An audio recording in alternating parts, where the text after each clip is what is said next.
It's a privilege to speak to you today on digital workflows and prosthetic socket design, and I hope to tell you about how we're tackling this as a human-centered challenge rather than just a technological problem.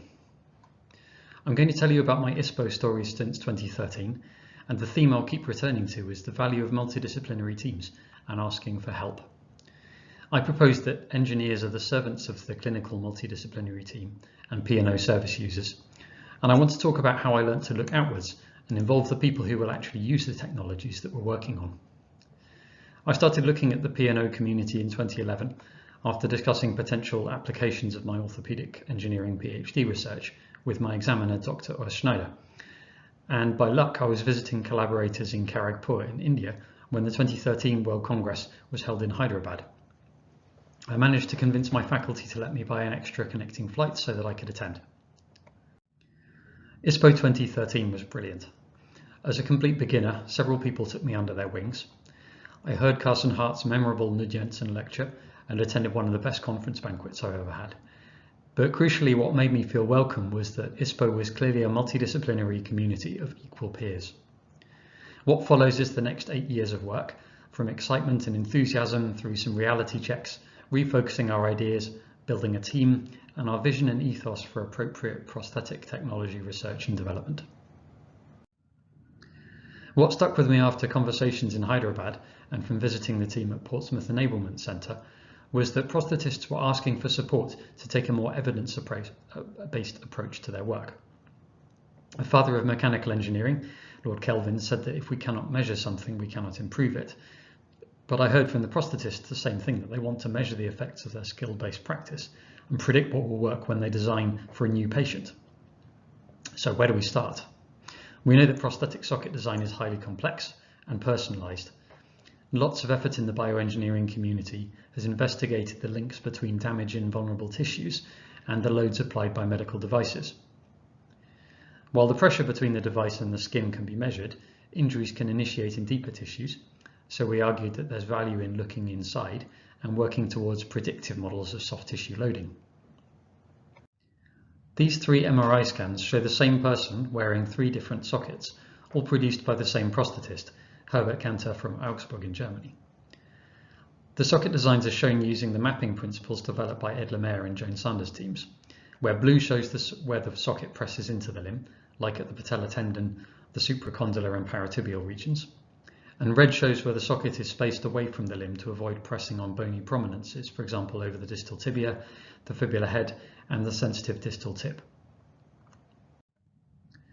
The marked reconfiguration of the residual limb soft tissues is clearly different in the 3 designs, and yet the study participant reported relatively similar comfort for each.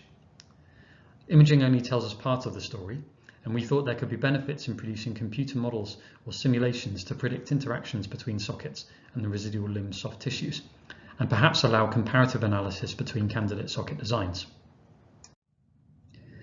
The most established of these predictive tools is finite element analysis, or FEA. In engineering, we need to perform structural analysis for safety critical projects, often with very high complexity. And we have some basic solid mechanics principles, which we can use to predict the deformation and stress in bodies under load, and the sums for these can be solved on paper with a pocket calculator. But things become very complicated when what we're studying has irregular geometry, complex loading, and complex material properties which might vary throughout a structure.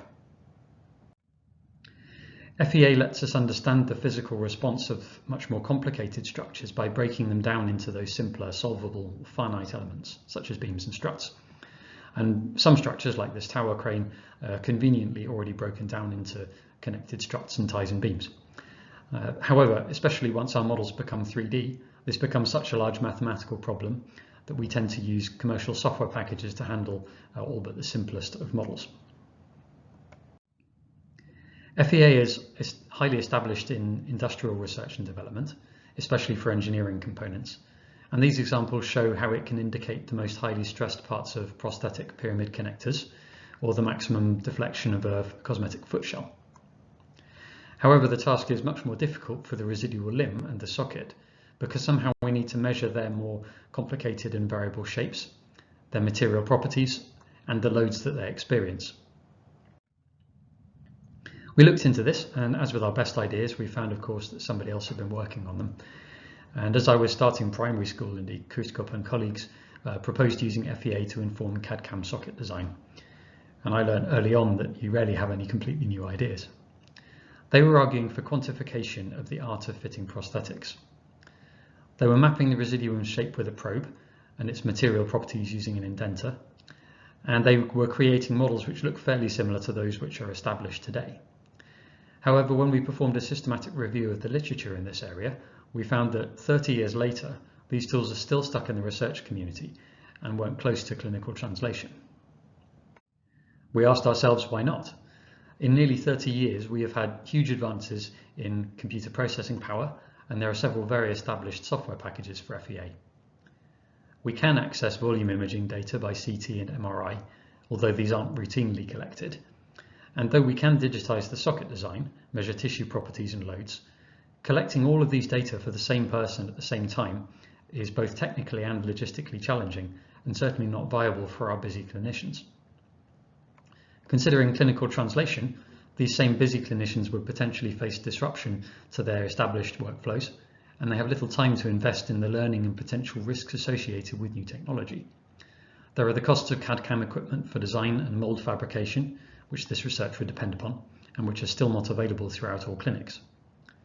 With conventional FEA formulations, there would be considerable costs of computing equipment, software, and the human resource needed to create, solve, and interpret these models. We only introduce our mechanical engineering students to this tool in their second year, and they solve much simpler problems. Now, prosthetists are some of the most practical and mechanically minded people that I've met, but do we expect all of them to get engineering qualifications as well? On top of this, members of many clinical communities understandably perceive a threat to their profession and skill from simulation and artificially intelligent tools.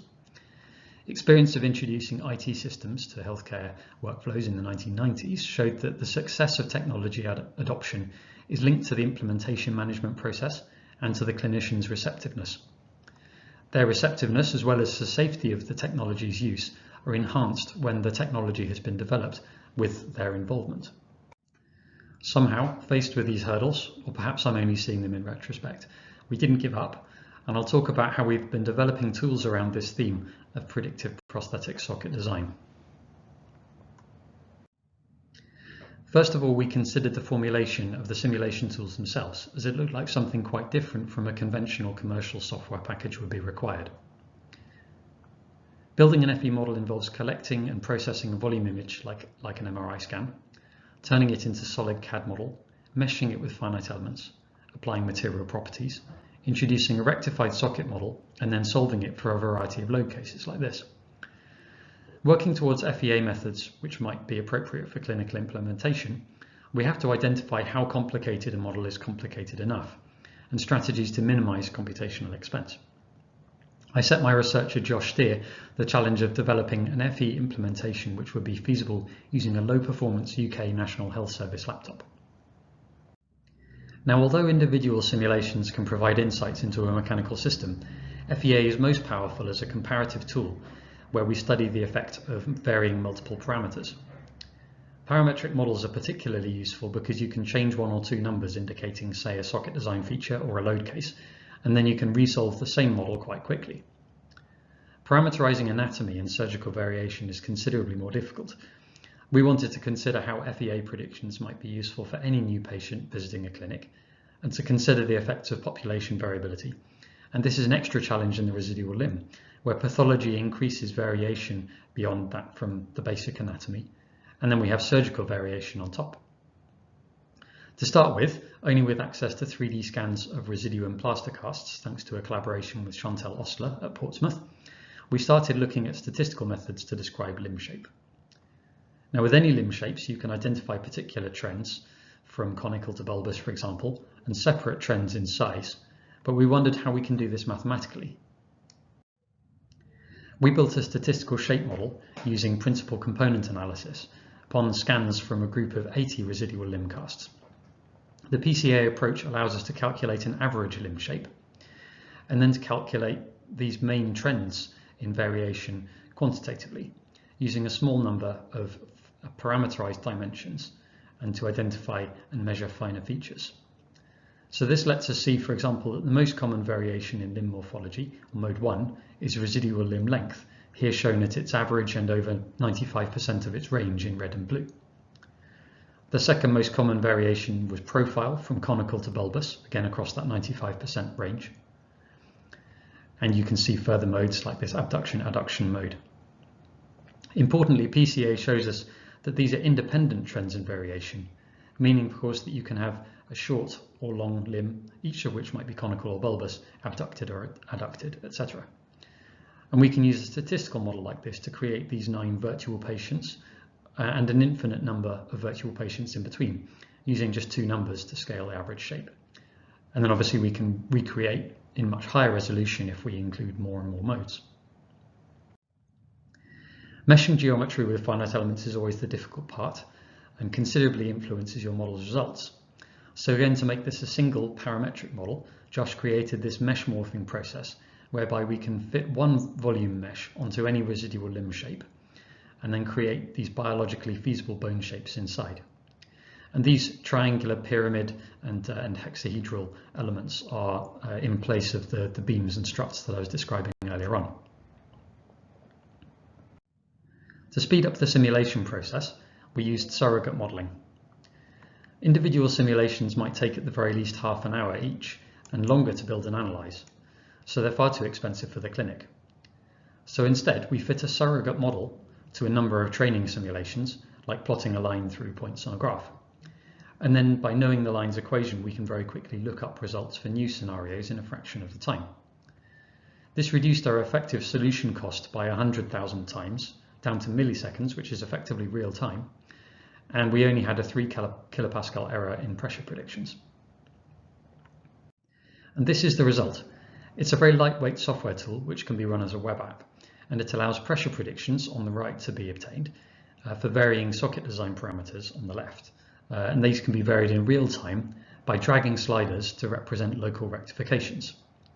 So we can adjust the overall press fit of the socket, and we can press in over the patellar tendon, for example. And this isn't a simple FE model. We're not just pushing the limb surface in and pulling it out. It includes socket donning. So if we press fit the socket more around the middle, we actually offload the socket tip because the residual never bottoms out in the socket. And similarly, if we press fit more, we might generate a pressure peak at the fibular head, which we can then offload with another local rectification. And we can do the same with paratibular rectifications either side of the tibial crest. With this work, Josh secured his PhD and Royal Academy of Engineering Enterprise Fellowship funding, and he formed Radii Devices and is now looking at potential improvements to CAD/CAM design software. Unfortunately, the problems don't just end there. Just because we can predict soft tissue pressure and strain, what does it actually mean? The pressure might be low, but a prosthesis user might report that the feeling still isn't acceptable, and this of course will be very different for each person. My researcher, Dr. Jenny Bramley, set out to understand the pressure tolerances of residual limb soft tissues by understanding their ischemic and inflammatory response to loads applied using blood pressure cuffs. She measured transcutaneous oxygen and carbon dioxide and inflammatory biomarkers from sweat, and produced some deformation and shear strain maps using MRI imaging. And we could see evidence of the biomechanical adaptation to response to loads in the residual limb soft tissues compared to the person's contralateral limb and control limbs of people without amputation. We could measure how the residual limbs became smaller and the adipose tissue composition changed, moving from subcutaneous, as shown here in yellow, to intramuscular in red. And this is consistent with muscle atrophy. We also saw how the superficial tissues became stiffer, which also may indicate remodeling of the skin. This seemed to be associated with biomechanical adaptation because the changes were more associated with daily socket use hours than with the time since adaptation. We could also see temporary ischemia, marked by a substantial drop in tissue oxygenation and a subsequent increase in transcutaneous CO2, at much lower loads than we predicted and measured in prosthetic limb use. And of course, we found that all of these results were patient-specific, as our models should be. And we propose that modelling is safest, therefore, when it takes a comparative approach, even within an individual patient's model. In the end, sometimes it seems that simpler and comparative approach can be the best, especially in the face of all of this variability. Most recently, we've applied these simple statistical models to predict the stress in sockets, which might have applications in novel materials like new composite layups and additive manufacturing. These methods might help us find the right layup or the right build for different limb shapes, and worst case limb shapes for use in physical testing for a particular material, as is requested by the ISO standard. The main take home here is reflected best by this quotation from George Box, who the statistics lovers in the audience might be aware of. Ultimately, these are only models, and we would always advocate that they're used to provide the clinician with support, but never to be seen as something that should be followed blindly or a substitute for their training. The second main thing that I learned in trying to make bioengineering tools for the prosthetics community was how to ensure a technological pull and not push, and the benefit of asking some really simple questions.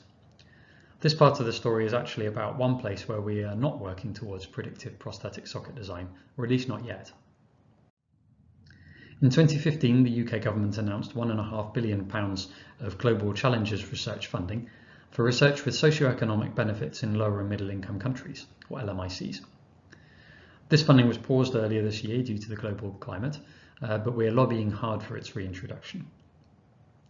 The university encouraged my team and I to look at this, as clearly non-communicable disease is rising and disproportionately affecting lower and middle income countries. And we looked for a way to align our CAD/CAM research ideas with this population. The case for LMIC prosthetics and orthotics is clearly made by this community, and this was the big focus of the Hyderabad meeting in 2013. The WHO reported that an estimated 100 million people worldwide need prosthetic and orthotic devices, but only 10% may have access, and this might be lower in lower middle income countries. And the barriers reported by Sandra Sexton's report were shortages in personnel, training, infrastructure and funding. For us, the access aspect seemed to be really key. Central to providing prosthetic services in low resource settings, as well as many other types of aid, the concept of appropriate technology. I learned that this goes way beyond simply a device which is sturdy enough for different environmental conditions that it might see. For example, in a rice paddy field where a microprocessor controlled foot and ankle wouldn't last very long. But it includes the concepts of ensuring that technologies are environmentally sound and they're sustainable environmentally and economically so that they can be serviced, repaired and replaced without dependent on external funding or support. On the back of other projects using 3D printed prosthetic and orthotic devices, we wondered whether a more conventional solution might help. This might be to find appropriate CAD/CAM technologies which might enhance efficiency and access to P&O services in low resource settings. We'd seen that low-cost iPad scanners advertised on the back of Prosthetics and Orthotics International were being used, and we published a paper objectively scoring their accuracy and reliability in comparison to the more expensive devices in higher income settings. And we wondered if we could just look at the whole workflow in a similar way. So no FEA, no simulation, just embedding a suite of CAD/CAM technologies that were appropriate to lower resourced users. As well as possible clinical efficiencies and advantages of perpetual design records, which are offered by CAD/CAM, which you don't have with casting and plaster approach. Considering access, we wonder whether CAD/CAM might let service providers carry out an extent of community-based care for people in rural communities who might struggle to travel to their nearest clinic, even if funding is provided to do so. Thankfully, we found some tremendous partners in Cicely Keng, Carson Hart and their teams in Belfast and Phnom Penh, and we were able to visit them, speak to their clinicians and their clients, and build a much clearer understanding of what they actually needed.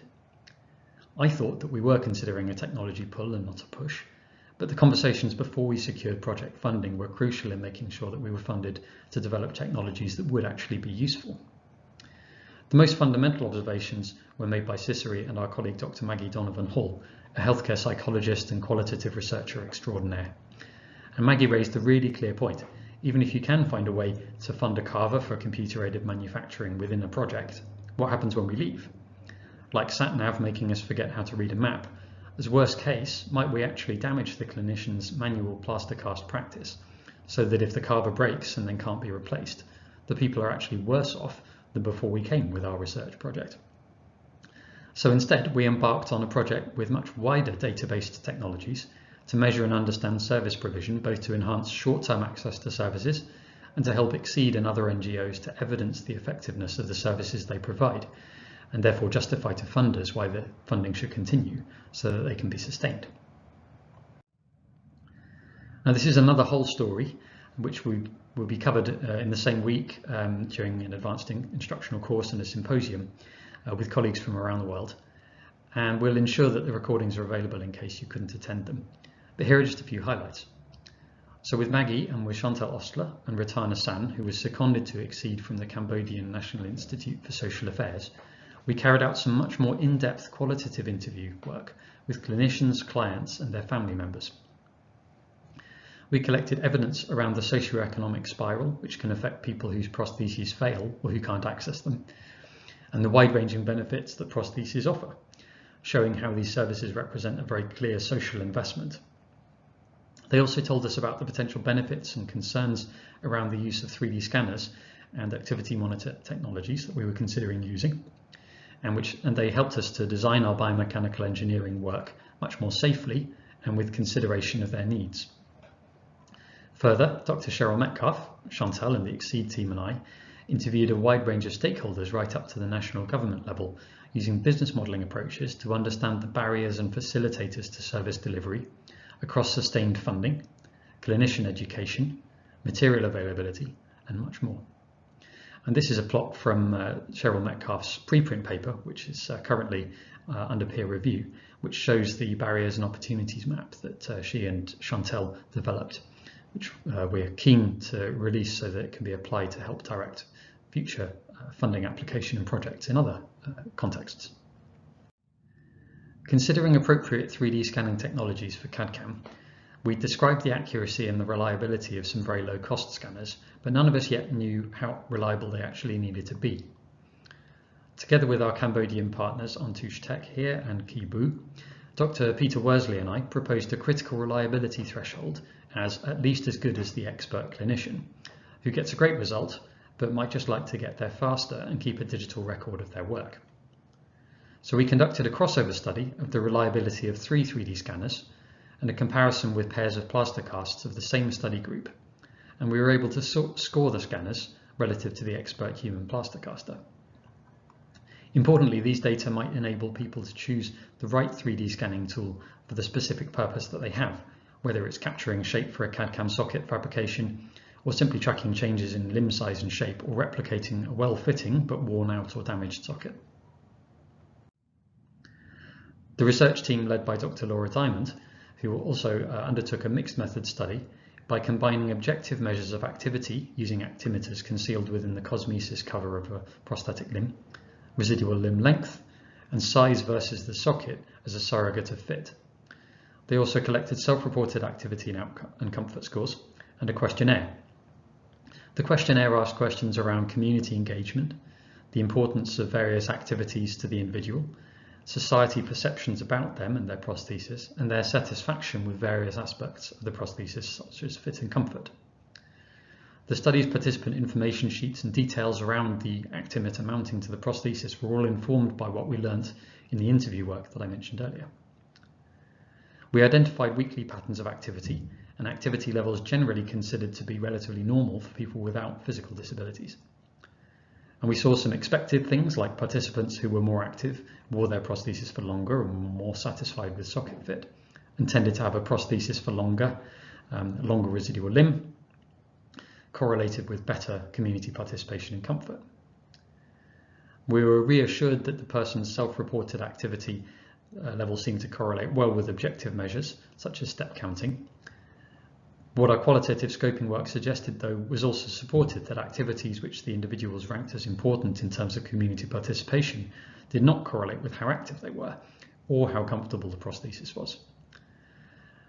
And a simple 0 to 10 scale of comfort does not provide enough detail to understand the types of severity and discomfort that our participants experienced, as all people reported high overall comfort, but then they reported very high discomfort scores on individual measures, including aches, tenderness, rubbing, itchiness, sweating, numbness, and phantom pain. So again, this shows that we can probably trust the digital technologies that we have at our disposal, but they give us simple objective measures that don't necessarily tell us the whole story, especially with regard to what individuals find important. And upon study completion, the clients were all given a brand new prosthesis, cosmesis, of course. One of the best things about this project, enabled by the work with the Exceed Clinic and the Department of Prosthetic and Orthotics Engineering at the National Institute of Social Affairs, was how we were able to involve Ratana and Cicere's 4 students shown here in the study design and data collection. And this is Mutta, Ratna, Snavi and Pli. Although CAD-CAM was not sustainable for these young clinicians' early practice when we did the project, we're pleased that we were able to embed a hands-on introduction to 3D scanning in their training, so they will be ready when the technology is ready.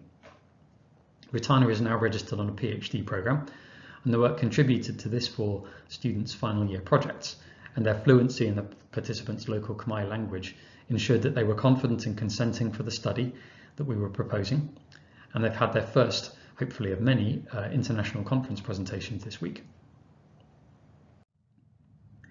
Finally, I wanted to cover our most recent developments, which we're excited to share for the first time, where we're starting to consider how responsible machine learning or artificial intelligence methods might be useful to learn from expert clinicians and help them share their knowledge with their colleagues and apply it predictively. Machine learning, which is part of the artificial intelligence umbrella, is at its heart another process whereby we can learn from sets of existing data and more quickly generate predictions for new situations. There's something called Moravec's paradox, which explains that humans and computers have opposite strengths and weaknesses. So many of us humans are intimidated by even slightly complicated maths, which computers thrive upon. And on the other hand, it's extremely difficult to teach computers to do really basic things that small children do with ease, or even subconsciously, like perception and identifying faces. Our aim is to provide a new generation of more statistically and outcome-informed smart socket templates. For the reasons I mentioned earlier, clinical translation will depend both on implementing these technologies safely and having the experts on board demonstrating how the technology will support them and definitely not replace them. People have already started trying to automate socket design with AI, but I would advocate really great care before suggesting that we try to do this. Machine learning and AI are used by some as a black box, and I would suggest that this is very risky. I would propose that we use this to learn from data sets of residual limb shapes, corresponding socket designs, and outcome measures, and using that we might find some trends in successful socket design which we can use as a first guess for new individuals. However, I think it's essential that a highly trained prosthetist interprets and applies all of this knowledge. A tool like this might facilitate peer support for complex cases and help expert clinicians to train their students, and most importantly, exploit the Pareto principle. For example, if we could free up the expert's time, they could focus on the highest value added parts of their job, those bits which CAD/CAM and machine learning will probably never be able to do, such as palpating the limb, identifying sensitive or risky areas, vulnerable areas, and engaging the patient, crucially, in the socket design process in order to earn their trust. There is precedent for this teamwork between humans and computers, interestingly in the world of chess. A year after Garry Kasparov was beaten by the chess supercomputer Deep Blue, he identified the possibility of human and computer teams, and these were known as centaurs, where the computer looked after the tactics, so the mathematical heavy lifting of calculating all the possible short-term sequences of moves to make small advantages in the chess game, and then the humans looked after the more creative big picture strategy. In these human and computer teams, amateurs with normal computers were able to beat chess grandmasters, and 2 amateurs even managed to beat Hydra, which was the leading chess supercomputer. The best performing teams were the ones who had the humans who worked out how best to coach the computers and how to interpret their calculations to inform their strategy. And that's really what we envisage might be the application of these kinds of AI technologies in prosthetic socket design. Again, of course, we found that somebody else had been thinking about this for quite some time. And in 1996, Ed Lemaire and Frank Johnson presented a workflow and a clinical demonstration of extracting CAD/CAM templates from clinicians' manual modification practice. Importantly, they also presented the data-based approach as applied in partnership between the computer and the human. The computer was providing a template, and the human was then able to make further modifications. Now, this is still a work in progress, but we've made a start to consider how to achieve this, with a view to making a tool which could be integrated into existing CAD/CAM socket design workflows. We published our first steps just last month. Prof. Lemaire and team mentioned in their papers that there are modification styles which are particular to each prosthetist. But beyond the averages presented before, we wondered if the more complex trends in socket design could be identified in historic design data, and if we could find a consensus. We know that there are PTB and TSB philosophies, as illustrated here, but are they really as distinct? So as you can see on the right-hand side in PTB, we clearly have a patella tendon and offset at the distal tip. But in the total surface bearing design, as well as the overall press fit, shown by a slightly more pink coloured socket, we also have a patella tendon rectification and supracondylar rectifications, for example. So our goal with the first stage of machine learning is to try and understand, measure or reverse engineer population-based socket design to understand quantitatively even just a part of the prosthetist's expert skills. The first stage is all about preparing, cleaning and analysing example data. We first met Dom Hannett from OpCare at ISPO Lyon in 2015, where we showed our 80-person statistical shape model, and since then we've been working up plans to see what we could learn from OpCare's much more extensive record of limb shapes and paired socket designs. We obtained ethical approval to access a population of residual limb and socket scan pairs from routine UK clinical practice, and thanks to Dom and his prosthetist Emily Pearson, who extracted the data. My researcher Dr. Laura Diamond and I then cleaned the data in collaboration with Dr. Josh Steer and his data scientist Robin Morris at Radii Devices, and we've been analysing the trends. Making a new PCA model gives us a much more useful and statistically robust statistical limb shape description than our earlier prototype just from plaster casts. And it's presented in the same way here. So the red and blue represent the 95% extremes of the population in our successive modes. Now clearly this isn't going to represent all populations because it's just from the UK data set, and our Cambodian 3D scans are totally different. But we confirmed that this gives a description of a group who represent the general population of people in the UK who are accessing prosthetic services. And we can see a lot more detail now. So we can see that the most dominant variability is, as you might expect, in the size and then in the gross shape of the limb from conical to bulbous profiles. However, we also notice some much smaller details, such as these coronal plane ears, which were found to be much more prominent in residual limbs that had been more recent as amputations, and this might suggest that they could be associated with post-surgery limb edema. Then, for the first time, we used the same method on limb shape and socket design combined, so creating a fourth dimension of socket rectification, which is indicated here by the colour. And we saw some gross trends which seem to agree with the original principles of PTB and TSB socket designs, published by Fort in 1965 and Startz and Lund in 1987, where the socket designs were more PTB-like for longer and bulkier and more bulbous residual limb shapes. And this is clearly shown by the clearer fibular head rectification in blue in these areas, and by the paratibial rectifications on the anterior surface, and with little gross press fit. Conversely, we saw more TSB-like designs for the shorter and more slender and more conical residual limbs. So these have hardly any fibular head rectification, but a more general overall red colour showing the volume reduction, and correspondingly a blue colour indicating the distal spacing created at the tip to offload the limb as a response to that press fit. Of course, here we can only consider shape because we can't include anything with regard to tissue composition or quality. This is really just to show us the design general trends. Of course, it would be even better though to start considering design variables independently of shape, and we found that PCA on the design data alone didn't show us much discrimination. So instead we use a k-means clustering technique to automatically identify local and gross rectifications across the population of limb socket pairs so that we could produce a quantitative measurement of how much the prosthetists were rectifying at, for example, the patella tendon shown here in green, the fibular head, the paratibials, the distal end, and in the gross cross-sectional reduction scaling. And each of these pairs of boxes and whiskers correspond to the size of those rectifications in millimeters or in percent, and those are separated into the groups for patellar tendon bearing and total surface bearing socket designs. So now we can put numbers on how much prosthetists are rectifying in these locations, and then we can even review how these might correspond with particular patient descriptors like limb shapes, activity levels, and indeed outcome measures like comfort scores. And interestingly, comparing these measures for sockets designed to PTB and TSB group concepts, this showed that at least using CAD/CAM, these prosthetists weren't producing sockets to discrete PTB and TSB designs anymore. And instead, designs seem to lie more on a continuum or a spectrum, with only a significant difference in rectification sizes between groups in the fibular head.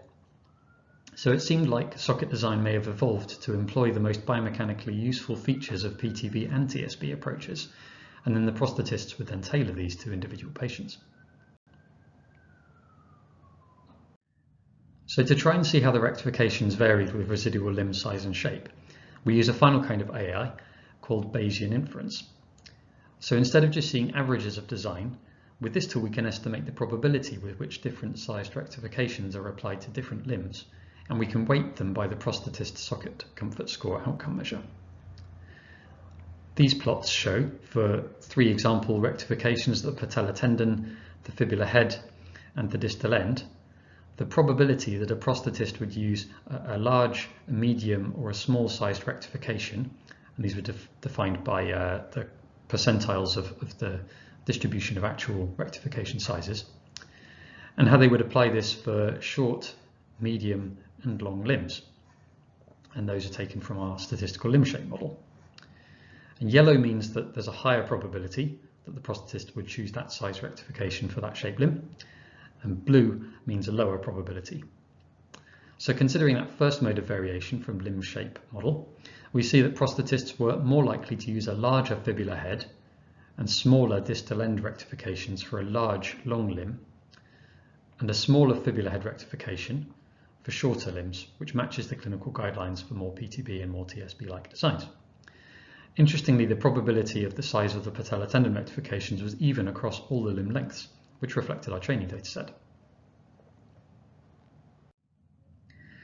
And again, when we look at a population level, things do become somewhat average, but when we look at more personalized cases, probabilistically, the method predicts that prosthetists would use quite different designs. Here we sampled our statistical shape model using multiple modes to create 4 virtual people, and again we inspected the Bayesian classifier's prediction of the socket design that a prosthetist would be most likely to create. So here we're showing the data in a slightly different way. These stacked bar charts show how small, medium and large rectifications of each type, in blue, purple and red, and the size of each bar segment indicates the probability that the prosthetist would choose that size. So here the model predicts that person 1, this short and conical limb, would be most likely to have a small patellar tendon and a small paratibial rectification, whereas the prosthetist would be more likely to perform larger rectifications for person 4 with their longer, more bulbous limb. Again, overall you can see more PTB-like designs with a larger local patellar tendon and paratibial rectifications for the longer limbs, more TSB-like designs with smaller fibular head rectifications, and larger distal end offset in the shorter residual limbs. But the interesting implication is that the quite marked differences in the prosthetist preference for designing for people with conical and bulbous limbs, irrespective of whether they're long or short. Probably the most important point here, which must be restated, is that whatever we learn from this method, it's just a suggestion. Recording that George Box quotation, these models are only models, and they're only as reliable as the data that we use to construct them and how an expert decides to use what they've learned from them. Overall though, we think that this shows that there may be some benefit in exploring how these personalized templates might offer something over scaled average templates to ensure that we remain focused on the individual, and we hope to begin a clinical non-inferiority study soon where this method will be compared to a CAD/CAM clinical standard. So thanks for following me through those graphs. I wanted to conclude with just a couple of simple observations across my 8 years in talking to ISPO. First, I wanted to go back to a great piece of reading from James Ford's Nudjansen lecture from the 1980s. James died last year, aged 98. Beside his innovations, the messages from his publications remain highly relevant today, on how innovation needs cooperation, teams with mixed skills and appetite for risk, and a willingness to reassess our assumptions. He also told a story of how heretical the ideas of using data to inform socket design were in the 1960s, and hopefully we've now turned that corner. It's the point of collaborative teams which is something I wanted to leave you with, and something I've been privileged to enjoy while working in this community. There are many quotes about experts, but what I want to emphasize is that we're all experts and we're all needed, even if our expertise is in having fresh eyes and being a new person in a community and asking what might seem like simplistic questions. The key message links to the ISPO 2021 Congress theme and to Prof. Lemaire's opening statement that digital transformation is not about technology, it's about people. If in our evolving world we're making a digital transformation, I want to encourage everyone to keep the users and their needs in clear focus. Of course, some of the best experts we need to speak to are the prosthesis users themselves, and some of the best work that I've read about recently is qualitative research which engages them. I want to promote qualitative studies to every engineer who thinks I'd love to try and help in the prosthetics and orthotics community. Chantal Ostler presented her MeAmpT study this week, and Dr. Shruti Turner published this paper last year and has another impress at Prosthetics and Orthotics International. With the disclosure that I'm involved in one of these studies and I was the doctoral examiner for the other, I would say that these two projects have results which should be required reading for people studying prosthetic and socket design and how we assess them, especially the engineers. The quotations provided in these papers have a real stark and essential reminder of why we're doing this work. With that, I'll finish, but I must congratulate the organisers and all of you participants on an excellent meeting, and to thank you again for the kind invitation to speak. I also send my thanks to our funders and our study participants, and most of all to my wonderful colleagues who did all of the really hard work behind this talk. Thank you very much indeed.